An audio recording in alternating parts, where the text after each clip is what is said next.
রব্বুল আলামিন বিবাহকে যে দৃষ্টিভঙ্গি থেকে বর্ণনা করেছেন, রাসূল করিম সাল্লাল্লাহু আলাইহি সাল্লাম বিবাহ বিষয়টাকে যে দৃষ্টিকোণ থেকে উপস্থাপন করেছেন উম্মতের সামনে, আমরা গণতান্ত্রিক সমাজ ব্যবস্থার সদস্যরা, গণতান্ত্রিক সমাজ ব্যবস্থার নাগরিকরা, আমরা কি আদৌ আমাদের সেই বিবাহের মতো একটি পবিত্র বিষয়কে পবিত্র রাখতে পেরেছি, নাকি আমরা সেটাকে কলুষিত করে ফেলেছি আমাদের নিজস্ব ধ্যান ধারণা যুক্তি এবং আমাদের সামাজিক পারিপার্শ্বিক বিভিন্ন প্রকারের বিষয়গুলোকে সংযুক্ত করে আমরা আমাদের সেই পুত পবিত্র একটি মানব বংশ বিস্তারের বৈধ একটি পন্থাকে আমরা অনেক বেশি কলুষিত করে ফেলেছি। সেই বিষয়টি আমরা আজকে পবিত্র কোরআন এবং হাদিস থেকে আলোচনা করার চেষ্টা করব ইনশাআল্লাহ তাআলা। রব্বুল আলামিন বিবাহের গুরুত্ব সম্পর্কে বলতে গিয়ে সূরা রা'দের 38 নম্বর আয়াতে বলেন, ওয়ালাকাদ আরসালনা রুসুলাম মিন ক্বাবলিকা ওয়া জাআলনা লাহুম আজওয়াজান ওয়া যুররিয়্যা। রাসূল করিম সাল্লাল্লাহু আলাইহি সাল্লামের লাইফস্টাইল নিয়ে যখন আরবের মুশরিকরা প্রশ্ন করলো যে তিনি কেমন রাসূল, তিনি বাজারে যান, খাওয়া দাওয়া করেন, হাঁটাচলা করেন, বিবাহ করেন, ওনার নাকি আবার বাচ্চা কাচ্চা হয়, তিনি যদি রাসূলই হয়ে থাকেন ওনার এগুলো কেন হবে? নাউজুবিল্লাহ বলেন। তো আল্লাহ তাআলা সেই প্রশ্নের উত্তর দিতে গিয়ে বললেন, ওয়ালাকাদ আরসালনা রুসুল, রাসূলুন এক বচন, নবী রাসূল, আর রুসুল হচ্ছে বহু বচন। ওয়ালাকাদ আরসালনা রুসুলান, আমি আপনার পূর্বে আরো অনেক রাসূলকে পাঠিয়েছিলাম। মিন ক্বাবলিক, আপনার পূর্বে অনেক রাসূলকে পাঠিয়েছিলাম। ওয়া জাআলনা লাহুম আজওয়াজান ওয়া যুররিয়্যা, এবং আমি তাদের প্রত্যেককেই স্ত্রী এবং সন্তান দান করেছিলাম। সুবহানাল্লাহ। সুতরাং আপনার যদি স্ত্রী সন্তান থাকে, এটা আপনার রাসূল হওয়ার জন্য কোনো কি নয়, বাধা নয়।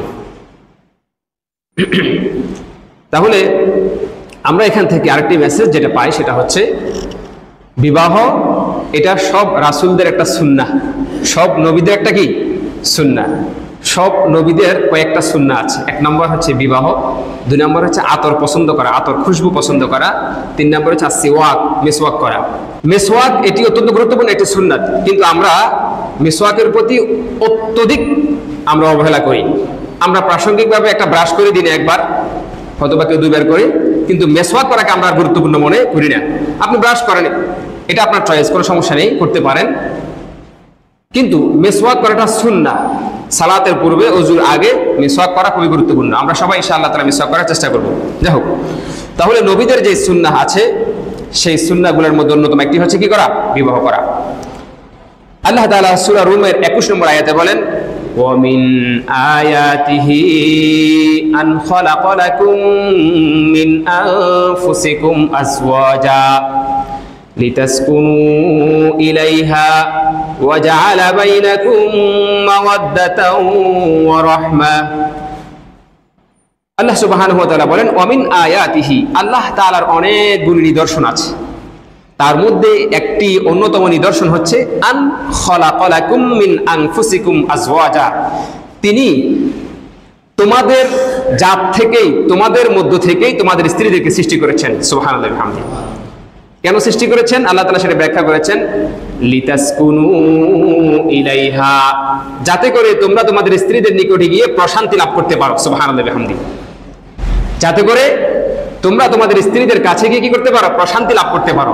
একেবারে পবিত্র কোরআনের শব্দ লিতাসকুনু ইলাইহা, স্ত্রীদের কাছে গিয়ে তোমরা যেন কি করতে পারো, প্রশান্তি লাভ করতে পারো, সুকুনত অর্জন করতে পারো, মনের মধ্যে যেন চাইন আসে, তৃপ্তি আসে। এর বিপরীতে যদি আপনি ক্যারিয়ারের মধ্যে তৃপ্তি খুঁজতে যান, তো আপনি তো তৃপ্তি পাবেন না। আল্লাহ সুবহানাহু ওয়া তাআলা বলেন না যে তুমি যদি খুব ভালো ক্যারিয়ার বিল্ড আপ করতে পারো আমি তোমাকে তৃপ্তি দেব। আল্লাহ সুবহানাহু ওয়া তাআলা বলেছেন যে তৃপ্তি রয়েছে, মানসিক প্রশান্তি রয়েছে স্ত্রীর মধ্যে। খবর আসছে আপনার চট্টগ্রামে অবিবাহিত ছেলে বেশি, চট্টগ্রাম অঞ্চলে কি বেশি, অবিবাহিত ছেলে বেশি। এক ভাই সেদিন লিখেছিলেন যে ছেলেদের বয়স 35 হয়ে যায়, 40 হয়ে যায়, পরিবারের পক্ষ থেকে বিবাহের কথা বলে না, বিদেশ পাঠাই দিয়েছে, তুমি শুধু কি টাকার মেশিন, টাকা কামাইতেই থাকো, আমরা এখানে ভোগ করতে থাকি, তোমার বিবাহের বিষয় না, না এগুলো করা যাবে না, কারণ বিবাহ করলে তো ছেলে বউ পাগল হয়ে যাবে। নাউজুবিল্লাহি মিন যালিক। আল্লাহ সুবহানাহু ওয়া তাআলার কাছে কাল কিয়ামত দিবসে এমন মানসিকতার প্রত্যেক অভিভাবককে দায়বদ্ধ হতে হবে, জবাব দিতে হবে। আল্লাহ তাআলাকে আমরা এই বিষয়ে ভয় করব ইনশাআল্লাহ তাআলা। সন্তানরা প্রাপ্তবয়স্ক হলেই তাদেরকে বিবাহ করানো এটা মা বাবার কর্তব্য এবং দায়িত্ব। সন্তান যদি প্রাপ্তবয়স্ক হওয়ার পরে মা বাবা বিবাহ না করায়, তাহলে সন্তান যদি গুনাহ করে সেই গুনার সমপরিমাণ ভাগ মা বাবা পাবে। সন্তান তো গুনাহগার হবেই, মা বাবা দায়িত্বশীল বড় ভাই চাচা যারা আছে, যারা খুব চোখ রাঙানি দেয়, 2 দিনের ছেলে তুমি বিবাহ করতে চাও, এই ধরনের লোকদেরকে কালকে কিয়ামত দিবস অবশ্যই ওই সন্তানের প্রত্যেকটা পাপের অংশীদার করা হবে। নাউজুবিল্লাহি মিন যালিক। খবরদারি করার আগে একটু বুঝে শুনে খবরদারি করবো ইনশাআল্লাহ তাআলা। আল্লাহ সুবহানাহু ওয়া তাআলা আমাদেরকে বোঝার তৌফিক দান করেন। তাহলে আল্লাহ তাআলা কি বলছেন যে অমিন আয়াতিহি আন খালাকা লাকুম, আমার নিদর্শন সমূহ থেকে অন্যতম একটি নিদর্শন হচ্ছে আমি তোমাদের জাত থেকেই, অর্থাৎ মনুষ্য সম্প্রদায় থেকে, মানুষ থেকেই তোমাদের স্ত্রীদেরকে সৃষ্টি করেছি। কেন? যাতে করে তোমরা তাদের কাছে গিয়ে প্রশান্তি লাভ করতে পারো। পুরো দিনের কর্মব্যস্ততার পরে আপনি যখন আপনার স্ত্রীর কাছে যাবেন, আপনার সন্তানদের চেহারা দেখবেন, আপনার একটা মানসিক প্রশান্তি লাভ করবেন ইনশাআল্লাহ তাআলা। ওয়াজআলা বাইনাকুম মাওয়াদ্দাতাও ওয়া রাহমা, আল্লাহ সুবহানাহু ওয়া তাআলা বলেন এবং আমি তোমাদের এবং তোমাদের স্ত্রীদের মাঝে মাওয়াদ্দাহ ভালোবাসা সৃষ্টি করে দিয়েছি, ওয়া রাহমা দয়া সৃষ্টি করে দিয়েছি। সুবহানাল্লাহ ওয়া বিহামদিহি। এখন যারা হারাম রিলেশনে লিপ্ত যুবক ভাইয়েরা, একটু আগে আলোচনা খুব ভালো লেগেছে যে মুরব্বীদের কিছু বলেছেন, আমি বলিনি, আল্লাহ সুবহানাহু ওয়া তাআলা নিজেই বলেছেন, শুনিয়ে দিলাম আর কি মুরব্বীদেরকে। এবার আপনাদের বিষয় যুবক ভাইয়েরা, আল্লাহ তাআলা বলেছেন কি ওয়াজআলা বাইনাকুম মাওয়াদ্দাতাও ওয়া রাহমা, দয়া ভালোবাসা প্রেম প্রীতি আন্তরিকতা হৃদ্রতা, পছন্দ করা, কাউকে ভালো লাগা, এই বিষয়টা হবে কেবলমাত্র স্ত্রীর সাথে। কিসের সাথে? কার সাথে? স্ত্রীর সাথে হবে। আল্লাহ তাআলা নিজেই স্ত্রী এবং স্বামীর মধ্যে মাওয়াদ্দাহ দয়া ভালোবাসা এবং রাহমাহ সৃষ্টি করে দিয়েছেন। আল্লাহ সুবহানাহু ওয়া তাআলা প্রশান্তি এবং আন্তরিকতা হৃদ্রতা ভালোবাসা রেখেছেন স্ত্রীদের মাঝে। কিন্তু আমরা খুঁজতে চাচ্ছি প্রেমিকার মাঝে, পরকীয়ার মাঝে, হারাম রিলেশনের মাঝে, অবৈধভাবে ভিন্ন নারীর কাছে রাত যাপনের মাধ্যমে, সেটার মাধ্যমে কখনোই আমরা সুখ, প্রকৃত শান্তি আমরা লাভ করবো না। সাময়িক শান্তি হতে পারে, সেটা কিন্তু শয়তানের পক্ষ থেকে আসবে, সেটা আল্লাহ তাআলার পক্ষ থেকে আসবে না। আল্লাহ তাআলা আমাদেরকে এমন হারাম থেকে বেঁচে থাকার তৌফিক দান করেন, আমিন। আল্লাহ সুবহানাহু ওয়া তাআলা সূরা নাহলের 72 নম্বর আয়াতে বলেন ওয়াল্লাহু জাআলা লাকুম মিন আনফুসিকুম আজওয়াজা ওয়া জাআলা লাকুম মিন আজওয়াজিকুম বানিনা ওয়া হাফাদা ওয়া রাযাকাকুম মিনাত তাইয়্যিবাত ওয়াল্লাহু জাআলা লাকুম মিন আনফুসিকুম আজওয়াজা, আল্লাহ সুবহানাহু ওয়া তাআলা তোমাদের স্ত্রীদেরকে তোমাদের নফস থেকে, তোমাদের জাত থেকে, মানুষ সম্প্রদায় থেকে সৃষ্টি করেছেন। ওয়া জাআলা লাকুম মিন আজওয়াজিকুম বানিন, এবং তোমাদের স্ত্রীদের কাছ থেকে আল্লাহ সুবহানাহু ওয়া তাআলা তোমাদেরকে সন্তান দান করেন। সুবহানাল্লাহ ওয়া বিহামদিহি। এবং সন্তানদের কাছ থেকে হাফাদা, হাফাদা মানে কি? নাতি নাতনি। সন্তান এলে মানুষ একরকম খুশি হয়, আর সেই সন্তান যখন প্রাপ্তবয়স্ক হয়ে বিবাহ করে, তার যখন নাতি নাতনি হয়, এটার প্রতি অন্যরকম একটা মায়া কাজ করে। বলেন কাজ করে কিনা? হ্যাঁ, একটা অন্যরকম প্রীতি মমতা ভালোবাসা কাজ করে। আল্লাহ সুবহানাহু ওয়া তাআলা সেই কথাটাই সূরা নাহলের 72 নম্বর আয়াতে বললেন যে তোমাদের জন্য আমি স্ত্রী সৃষ্টি করেছি তোমাদের মানুষ সম্প্রদায় থেকে, আর তোমাদের স্ত্রীদের থেকে তোমরা সন্তান পাও, আর সন্তান থেকে তোমরা পাও নাতি নাতনি। তাহলে আল্লাহ তাআলা আমাদেরকে এই বিষয়টি পবিত্র কোরআনের মাধ্যমে বারবার বুঝাতে চাইলেন যে স্ত্রী এটা অত্যন্ত গুরুত্বপূর্ণ একটি বিষয়। মুমিনদের জন্য সফলতার, সৌভাগ্যের অন্যতম একটি মাপকাঠি হলো একজন দিনদার স্ত্রী পাওয়া। সুবহানাল্লাহ ওয়া বিহামদিহি। হাদিস, রাসূল কারীম সাল্লাল্লাহু আলাইহি সাল্লাম বলেছেন যে সৌভাগ্যের কয়েকটি মাপকাঠি আছে একজন পুরুষের জন্য। তার মধ্যে সবচেয়ে গুরুত্বপূর্ণ বিষয় হচ্ছে আল মারআতুস সালিহা, একজন নেককার বিবি পাওয়া, দিনদার, পরহেজগার, দিন মানতে আগ্রহী এমন একজন বিবি পাওয়া। এটা কি সৌভাগ্যের অন্যতম একটা লক্ষণ পুরুষের জন্য। এ কারণে আমরা সবাই যারা এখনো বিবাহ করিনি তারা দোয়া করবো আল্লাহ তাআলা আমাদেরকে যেন নেককার স্ত্রী দান করেন, আমিন। আর যারা আমরা বিবাহ করেছি আমরা দোয়া করবো আল্লাহ তাআলা যেন আমাদের স্ত্রীদেরকে নেককার বানিয়ে দেন, আমিন। নাসাই শরীফের 39-39 3939 নম্বর হাদিসে আল্লাহ রাসূল সাল্লাল্লাহু আলাইহি ওয়াসাল্লাম বলেছেন যে দুনিয়ার তিনটি বিষয়ের প্রতি আমার মোহাব্বত সৃষ্টি করে দেওয়া হয়েছে। কয়টি জিনিস? তিনটি জিনিস। এক নম্বর, হুব্বিবা ইলাইয়া মিনাদ দুনিয়া আন-নিসা ওয়া তিব্বু ওয়া জুইলাত কুররাতু আইনি ফিস সালাহ। রাসূল করিম সাল্লাল্লাহু আলাইহি ওয়াসাল্লাম বলেছেন যে দুনিয়ার তিনটি বিষয়ের মোহাব্বত আমার অন্তরে আল্লাহ সুবহানাহু ওয়া তাআলা দিয়ে দিয়েছেন। এক নম্বর, আন-নিসা, আল মারআতুস সালিহা, অর্থাৎ নেককার স্ত্রী। নেককার স্ত্রী, দিনদার, পরহেজগার, মুত্তাকি, নামাজ কালাম পড়ে, পর্দা পশিদা করে, এমন স্ত্রীদের প্রতি আন্তরিকতা, হৃদ্রতা, ভালোবাসা আল্লাহ সুবহানাহু ওয়া তাআলা রাসূল করিম সাল্লাল্লাহু আলাইহি ওয়াসাল্লামের অন্তরে সৃষ্টি করে দিয়েছেন। তাহলে স্ত্রীর প্রতি মায়া, মমতা, ভালোবাসা থাকা, এটা রাসূল করিম সাল্লাল্লাহু আলাইহি ওয়াসাল্লামের একটা সুন্নাহ। আমাদের সমাজের একটা ব্যাড কমেন্ট, বাজে একটা মন্তব্য হচ্ছে ছেলেটা বউ পাগল। খুব ভালো করে শুনে রাখেন ইয়াংরা, বউ পাগল হওয়া মোটেই খারাপ কিছু না। রাসূল করিম সাল্লাল্লাহু আলাইহি ওয়াসাল্লাম এখানে শব্দ হাদিসের মধ্যে কি ব্যবহার করেছে দেখেন, হুব্বিবা ইলাইয়া মিনাদ দুনিয়া আন-নিসা, যে দুনিয়ার যে সমস্ত বিষয়গুলোর প্রতি আমার আন্তরিকতা সৃষ্টি করা হয়েছে, ভালোবাসা সৃষ্টি করা হয়েছে, তার মধ্যে প্রথম হচ্ছে আন-নিসা, স্ত্রী। যেগুলো মেয়ে না, হারাম রিলেশন না, অবৈধ সম্পর্ক না, নিজের স্ত্রীর প্রতি আন্তরিকতা, হৃদ্রতা, ভালোবাসা পোষণ করা। 2 নম্বর, আত্মিক, আতর ব্যবহার করা, খুশবু পছন্দ করা। এবং 3 নম্বর যে বিষয়টি বলেছেন সেটা আমাদের মধ্যে অনেকটা অনুপস্থিত, সেটা কি, জুইলাত কুররাতু আইনি ফিস সালাহ। সালাত আদায়ের মধ্যে রাসূল করিম সাল্লাল্লাহু আলাইহি ওয়াসাল্লাম বলেছেন উনি ওনার চোখের শীতলতা পেতেন। সুবহানাল্লাহি ওয়া বিহামদিহি। ওনার অন্তর খুব বেশি প্রশান্ত হতো যখন তিনি সালাত আদায় করতেন। আমরা সালাত আদায় করতে আসি শুধুমাত্র হাজিরা দেওয়ার জন্য, আমরা অনেকটা কর্তব্য পালনের জন্য আসি। যারা আমরা নামাজি তাদের কথা বলছি, যারা নামাজ পড়ে না তারা ভিন্ন বিষয়, তারা নামাজকে প্রয়োজনীয় মনে করে না। যারা আমরা প্রয়োজনীয় মনে করি তারাও আমরা কর্তব্যের খাতিরে, আল্লাহ তাআলা বলছেন পড়তে হবে, না পড়লে মায়ের আছে, এই কারণে আমরা কি করি, কোনো রকম ভাবে সালাতটা শেষ করে যাই। কিন্তু রাসূল করিম সাল্লাল্লাহু আলাইহি ওয়াসাল্লামের সুন্নাহ হচ্ছে সালাতকে ভালোবাসা, সালাতের প্রতি হৃদ্রতা তৈরি করা, আন্তরিকতা তৈরি করা। কোনো একটা কাজ একজন ব্যক্তি দীর্ঘদিন করলে সে ওই কাজে বিজ্ঞ, প্রাজ্ঞ, দক্ষ হয়। আর আমরা সালাত আদায় করি 20 বছর, 30 বছর, 40 বছর, কিন্তু আমরা সেটাতে দক্ষ হই না। আমাদের 20 বছর আগের ভুল এখনো থেকে যায়। কেন? কারণ আমরা সালাতটাকে জরুরি মনে করি না, আবশ্যক মনে করি না। আমরা মনে করি মসজিদ আছে, আজান হয়েছে, মসজিদে যেতে হবে, হুজুরের নামাজ পড়াবে, এরপর আমি বাসায় চলে যাব। সালাত যে শিখতে হবে, রাসূল করিম সাল্লাল্লাহু আলাইহি ওয়াসাল্লাম বলেছেন তোমরা সেভাবেই সালাত আদায় করো, সল্লু কামা রাআইতুমুনি, যেভাবে আমাকে সালাত আদায় করতে দেখো, অর্থাৎ আমি যেভাবে খুশু হুজুর সাথে ধীরে সুস্থে সালাত আদায় করি, তোমরাও সেভাবে ধীরে সুস্থে খুশু হুজুর সাথে, ইতমিনানের সাথে, একনিষ্ঠতার সাথে সালাত আদায় করবে। আমরা সেই বিষয়টার প্রতি যথেষ্ট মনোযোগী নই বিধায় আমাদের সালাত আমাদেরকে তানহা আনিল মুনকার, অর্থাৎ খারাপ বিষয় থেকে বিরত রাখে না। আমাদের সালাত আমাদেরকে খারাপ বিষয় থেকে বিরত রাখে না। কেন? কারণ আমাদের সালাত রাসূল করিম সাল্লাল্লাহু আলাইহি ওয়াসাল্লাম এবং সাহাবায়ে কেরামদের সালাতের মতো হয়ে উঠছে না।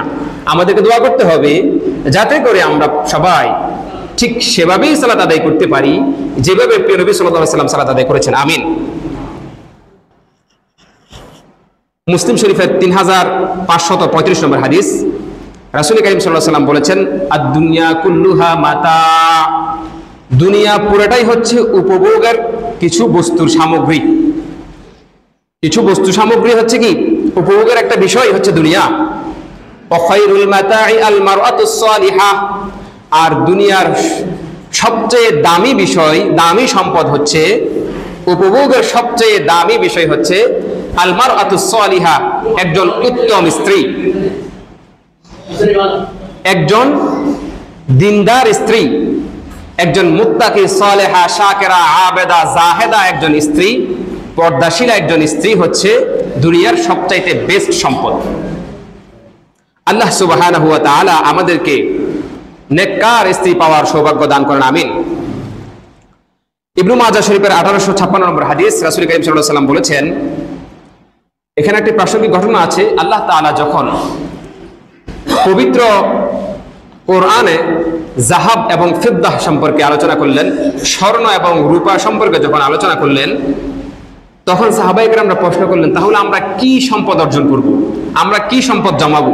আল্লাহ তাআলা রূপা, স্বর্ণ এগুলো জমাইতে নিষেধ করলেন যে তোমরা সম্পদ কি করিও না, জমাইও না। তখন রাসূল করিম সাল্লাল্লাহু আলাইহি ওয়াসাল্লামকে সাহাবায়ে কেরামরা এই প্রশ্ন যখন করলেন, রাসূল করিম সাল্লাল্লাহু আলাইহি ওয়াসাল্লাম কিছুটা রাগান্বিত হলেন যে সাহাবায়ে কেরামরা সম্পদ জমা করার জন্য আমার কাছে কেন প্রশ্ন করে। হযরত ওমর রাদিয়াল্লাহু তাআলা বললেন সাহাবায়ে কেরামদেরকে যে তোমরা একটু থামো, আমি রাসূল করিম সাল্লাল্লাহু আলাইহি ওয়াসাল্লামের মুড যখন খুব ভালো হবে তখন ওনার কাছে প্রশ্ন করে উত্তরটা জেনে নেব, এখন কিছু জিজ্ঞাসা করার প্রয়োজন নেই। এরপর রাসূল করিম সাল্লাল্লাহু আলাইহি ওয়াসাল্লাম যখন ভালো মেজাজে ছিলেন, এমন সময়ে হযরত ওমর রাদিয়াল্লাহু তাআলা জিজ্ঞাসা করলেন যে আমরা কেমন মাল, কেমন সম্পদ আমরা অর্জন করব। তখন রাসূল করিম সাল্লাল্লাহু আলাইহি ওয়াসাল্লাম আমাদেরকে 3টি পরামর্শ দিয়েছেন। কি কি? লিসানান যাকিরা ওয়া কলবান শাকিরা ওয়া যাওজাতান মুমিনাতান তুঈনু আলা আমরিল আখিরা। আল্লাহু আকবার। অত্যন্ত দামি এবং অত্যন্ত গুরুত্বপূর্ণ একটি পরামর্শ ছিল এটি আমাদের জন্য, যারা আমরা সম্পদের পিছনে পড়ে সালাত আদায় করতে পারি না তাদের জন্য এটি খুব গুরুত্বপূর্ণ বিষয়। লিসানান যাকিরা, রাসূল করিম সাল্লাল্লাহু আলাইহি ওয়াসাল্লাম বলছেন তোমরা আল্লাহ তাআলার জিকির করে সদা সর্বদা আল্লাহর জিকিরে ব্যস্ত এমন একটি জিহ্বা তোমরা আল্লাহ তাআলার কাছে অর্জন করে নাও। সুবহানাল্লাহ। আচ্ছা বলুন তো আমাদের প্রত্যেকের জিহ্বা আছে কিনা? আছে। তাহলে এখন কি করতে হবে? শুধু আমরা জিকিরটা বাড়াবো, তাহলেই আমাদের জিহ্বাটা কি হয়ে যাবে? লিসানান যাকিরা, আল্লাহ তাআলার জিকিরকারী জিহ্বা হয়ে যাবে। 2 নম্বর কি? ওয়া কলবান শাকিরা, এবং তোমার যাই আছে তার উপর তুমি যদি সন্তুষ্ট থাকতে পারো, এটা তোমার জন্য বেস্ট ওয়েলথ, সবচেয়ে ভালো সম্পদ। যা আছে তাতেই যদি আমি কি করতে পারি?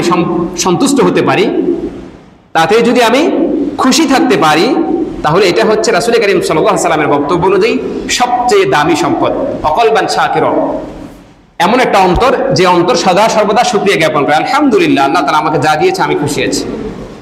সম্পদের ক্ষেত্রে, দুনিয়ার ক্ষেত্রে সব সময় নিচের দিকে দেখতে হয় যে আমার চেয়েও কষ্ট করে এমন মানুষ পৃথিবীতে আছে, আর আখিরাতের ক্ষেত্রে সবসময় উপরের দিকে দেখতে হয় যে আমার চেয়ে ভালো তাহাজ্জুদ আদায় করে, আমার চেয়ে ভালো সালাত আদায় করে, বেশি পরিমাণ তাসবিহ পড়ে, বেশি পরিমাণ দুরূদ পড়ে এমন মানুষও আছে, আমাকে তাদের মতো হতে হবে। আমরা 21 শতাব্দীর মুসলিমরা কেমন হয়ে গেছে? পুরো বিপরীত হয়ে গেছি। আমরা এখন দুনিয়ার ক্ষেত্রে সব সময় এলাকার সবচেয়ে বড়ওয়ালা যে তার দিকে তাকাই, বলি যে তার তো অনেক কিছু, আমার তো কিছুই নেই। নাউজুবিল্লাহ। এটা হচ্ছে অকৃতজ্ঞতা। এবং আখিরাতের ক্ষেত্রে আমরা বলি যে কি, আর আমি তো শুক্রবার হলে নামাজ পড়ি, ওই বেটা তো পুরো বছরও নামাজ পড়ে না। নাউজুবিল্লাহ। মানে যে নামাজ পড়ে না একেবারে তার দিকে তুলনা দেয়, যিনি 5 ওয়াক্ত সালাত আদায় করেন তার দিকে আমরা তুলনা দিই না। আর 5 ওয়াক্ত সালাত আদায়কারী কি বলে যে আমি তো ইল্লা মাশাআল্লাহ 5 ওয়াক্ত সালাত আদায় করি, কিন্তু এলাকার অনেকে তো নামাজও পড়ে না, তাদের তুলনা আমি বহুত ভালো ইবাদতকারী না। বরং আমরা বলবো যে আমি তো জাস্ট 5 ওয়াক্ত সালাত আদায় করি, কিন্তু আমার চেয়ে ভালো ইবাদতকারী আছেন, তারা তাহাজ্জুদ সালাত আদায় করেন, আমি তো এখনো তাহাজ্জুদ পড়তে পারি না। হে আল্লাহ, আপনি আমাকে তাহাজ্জুদ পড়ার মতো সৌভাগ্য দান করুন। তাহলে ইবাদতের ক্ষেত্রে আমরা কি করব বলেন? ইবাদতের ক্ষেত্রে আমরা সব সময় উপরের দিকে তাকাবো যে আমার চেয়ে ভালো ইবাদতকারী আছে, আমাকে তার মতো হতে হবে, বা তাকে আমাকে ছাড়িয়ে যেতে হবে। আল্লাহ সুবহানাহু ওয়া তাআলা বলেছেন ওয়াসারিউ ইলা মাগফিরাহ, তোমরা আল্লাহ তাআলার ক্ষমার দিকে এবং ওই জান্নাতের দিকে দৌড়াও যে জান্নাতের প্রশস্ততা আসমান এবং জমিনের সমতুল্য। সুবহানাল্লাহ। দৌড়াইতে বলছে আল্লাহ তাআলা আমাদেরকে। সুতরাং আমরা কি করব? প্রতিযোগিতা করব ভালো আমলের ক্ষেত্রে। দুনিয়ার ক্ষেত্রে আমরা কি বলবো? যে আমার চেয়েও কষ্টে দিনাতিপাত করছে এমন মানুষ পৃথিবীতে অনেক বেশি। আমি 3 বেলা খেতে পারছি, অনেক মানুষ আছে 3 বেলা খেতে পারে না। যদি আমি 2 বেলা খেতে পারি, তাহলে পৃথিবীতে অনেক মানুষ আছে যারা 1 বেলা খায় মাত্র। এসব দিকে তাকিয়ে আমাদেরকে আল্লাহ তাআলার শুকরিয়া এবং কৃতজ্ঞতা জ্ঞাপন করতে হবে। সম্মানিত উপস্থিতি, বিবাহ সম্পর্কে আমরা আলোচনা করলাম। 3 নম্বর, আসলে বলা হয় নাই ওয়াজাওজাতান মুমিনাতান তুঈনু আলা আমরিল আখিরা, এমন একজন স্ত্রী তোমরা আল্লাহ তাআলার কাছে প্রত্যাশা করো, অর্জন করার চেষ্টা করো, যেই স্ত্রী তুঈনু, যে তোমাকে সাহায্য করবে, আলা আমরিল আখিরা, আখিরাতের কাজের উপর। সুবহানাল্লাহ। অর্থাৎ দুনিয়ার কাজের ব্যাপারে নয়, বরং আখিরাতের কাজের ব্যাপারে আমাদেরকে সহযোগিতা করবে এমন একজন স্ত্রীকে বিবাহ করতে বলা হয়েছে, এমন একজন মহিলার ব্যাপারে আমাদেরকে প্রস্তাব করতে বলা হয়েছে, এমন একজন নারীর ব্যাপারে, মেয়ের ব্যাপারে প্রস্তাব করতে বলা হয়েছে। ওয়াজাওজাতান মুমিনাতান, 2 নম্বর বিষয় হচ্ছে কি, এখানে আরেকটা বিষয়, মুমিন হতে হবে। আজকাল আমরা অনেকেই অমুসলিমদের দিকে আমরা কি করছি? চোখ বাড়াচ্ছি, হাত বাড়াচ্ছি, পা বাড়াচ্ছি, এবং তাদেরকে যে আমরা ইসলামের জন্য নিয়ে আসছি ব্যাপারটা এমন না যে সে কেবল সুন্দর, বাস আমার কাছে এটা ভালো লেগেছে কারণ আমি তার পিছনে পড়ে গিয়েছি, তার পিছনে পড়ে আমি আমার জিন্দেগি নষ্ট করে দিচ্ছি। আর আমাদের উচ্চশিক্ষিত মেয়েরা তো এখন এমন পরিস্থিতি হয়েছে যে তাদের কাছে এখন আর মুসলিম ছেলেদেরকে ভালো লাগে না, তারা এখন হিন্দু ছেলেদের পিছনে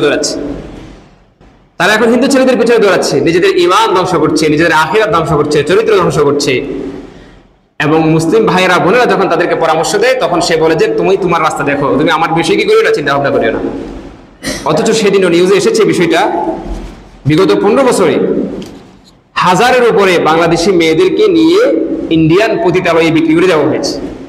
কারা করেছে? আসমান থেকে পাখি এসে কি তুলে নিয়ে গেছে নাকি? আমার আপনার বোনেরাই, আমার আপনার মেয়েরাই অমুসলিমদের সাথে সম্পর্ক করেছে। আর তাদের এই ভালোবাসা, এই মায়া, প্রীতি, মমতা দেখানো, এটা কখনোই সঠিক না। এটা হচ্ছে ফেক, এটা হচ্ছে কুমিরের মায়া কান্নার মতো। এটা করে সে আপনাকে, আমাকে, আমাদেরকে, আমাদের বোনদেরকে লাভ ট্র্যাপের মধ্যে ফেলে এরপরে সে নিজে ইচ্ছা মতে নিজের প্রয়োজন পূরণ করে এরপরে সে কি করে আপনার ওখানে নিয়ে বিক্রি করে দিচ্ছে। কত ভয়াবহ পরিস্থিতি পত্রিকায় পর্যন্ত, মেইনস্ট্রিম নিউজগুলোতে পর্যন্ত চলে আসতেছে। অথচ আমাদের মা বাবাদের এখনো খবর নাই। আমরা আমাদের মা বাবারা মেয়েদেরকে বস কলেজের হোস্টেলে পাঠিয়ে দিয়েছি, ইউনিভার্সিটির হোস্টেলে পাঠিয়ে দিয়েছি, বাস আমরা দায়িত্ব মুক্ত মনে করছি। আল্লাহ সুবহানাহু ওয়া তাআলা আমাদেরকে আমাদের সন্তানদের ব্যাপারে মনোযোগী হওয়া তৌফিক দান করেন।